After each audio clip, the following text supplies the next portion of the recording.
नमस्ते। My self doctor आतिश बकाने। मैं एक बच्चों में होने वाले रक्त रोग और कर्क रोग यानी कैंसर का विशेषज्ञ हूँ और मैं नागपुर में कार्यरत हूँ। हमारा ये यूट्यूब चैनल बच्चों में होने वाले कैंसर के बारे में हमेशा कुछ ना कुछ नया या कुछ ना कुछ महत्वपूर्ण बताता है।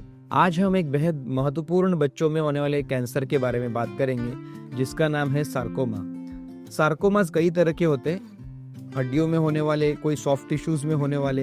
कॉमन जो है बच्चों में होने वाले जिस नाम है उनका ऑस्टियोसार्कोमा और इविंग सार्कोमा, और अन्य कई रेयर सार्कोमास भी होते हैं। ये सार्कोमास का एक बहुत महत्वपूर्ण जानकारी आपको पता होना जरूरी है, ये बहुत जल्दी फैलते हैं। इसका अर्ली डायग्नोसिस, हालांकि कोई भी कैंसर हो उसका अर्ली डायग्नोसिस होना बहुत जरूरी है क्योंकि ट्रीटमेंट आउटकम्स उसी पे डिपेंडेंट होते हैं।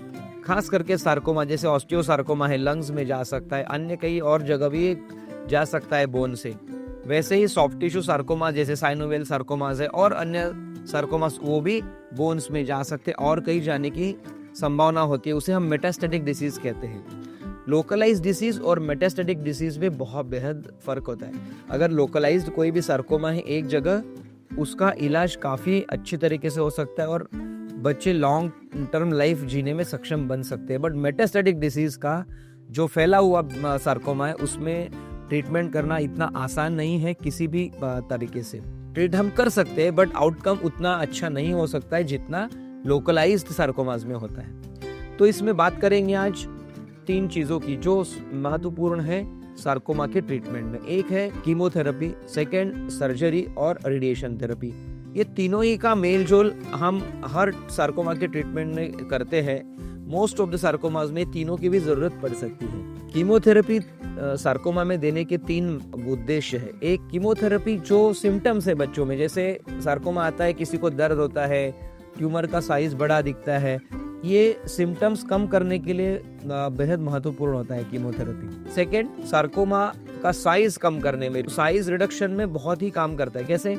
जैसे आपको अगर एक एग्जांपल के तौर पे तो अगर ट्यूमर बहुत बड़ा रहा तो सर्जन को काफ़ी दिक्कत आती है ऑपरेट करने में।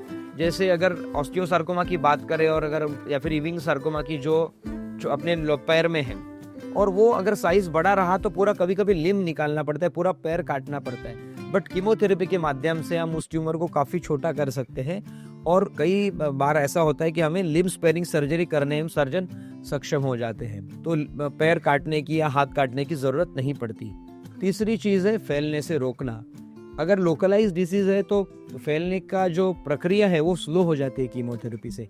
तो ये 3 मेन उद्देश्य कीमोथेरेपी साध्य करती है। कीमोथेरेपी के बाद हम लोग सर्जरी या रेडिएशन, कुछ जगहों पे दोनों भी यूज़ करना पड़ता है। अगर सर्जिकली रिसेक्टेबल है डिसीज़ तो हम सर्जरी का प्रयोग करते हैं। ऑन्को सर्जन जो स्पेशलिस्ट होते हैं वो उसका पार्ट निकाल के फिर हम कीमोथेरेपी और कंटिन्यू करते हैं ताकि वापस ये बीमारी आने का चांस बहुत कम हो सके और लॉन्ग टर्म क्योर में हेल्प हो। कभी कभी ये ऐसे जगह होते हैं ट्यूमर जो सर्जिकली रिसेक्टेबल नहीं होते या फिर पूरी तरीके से नहीं निकाल सकते, उन बच्चों में या फिर कभी कभी दोनों होने के बावजूद रेडिएशन थेरेपी देने की ज़रूरत पड़ती है। कुछ स्पेसिफिक डोजेस होते हैं रेडिएशन थेरेपी के, वो देने के बाद हम उसका आउटकम अच्छा कर सकते हैं, लॉन्ग टर्म क्योर देने में हम सक्षम बन सकते हैं। तो सार्कोमा के बारे में टेक होम मैसेज ये रहेगा कि अर्ली डायग्नोसिस, कोई भी बच्चों में या फिर बड़ों में लंप है, कहीं पे भी सॉफ्ट टिश्यू में है या फिर हड्डियों में दर्द हो रहा है, हड्डियों में सूजन है, वो एक बार एक्सपर्ट पीडियाट्रिक ऑन्कोलॉजिस्ट को दिखाना ज़रूरी है, डॉक्टर को दिखाना ज़रूरी है ताकि उसको समय रहते पकड़ा जाए। Early diagnosis and that is the most important for long term cure in sarcomas. तो अगर ये वीडियो आपको पसंद आया है तो आप हमारे चैनल को लाइक कर सकते हैं, सब्सक्राइब कर सकते हैं। ऐसे ही कुछ बच्चों में होने वाले रक्त रोग और कर्क रोग के विषयों में हम बातें साझा करते हैं और कोशिश करते हैं कि लोगों तक हम पहुंच पाए, क्योंकि मैंने जैसे पहले भी बताया, early diagnosis is the most important part in any cancer treatment. Thank you.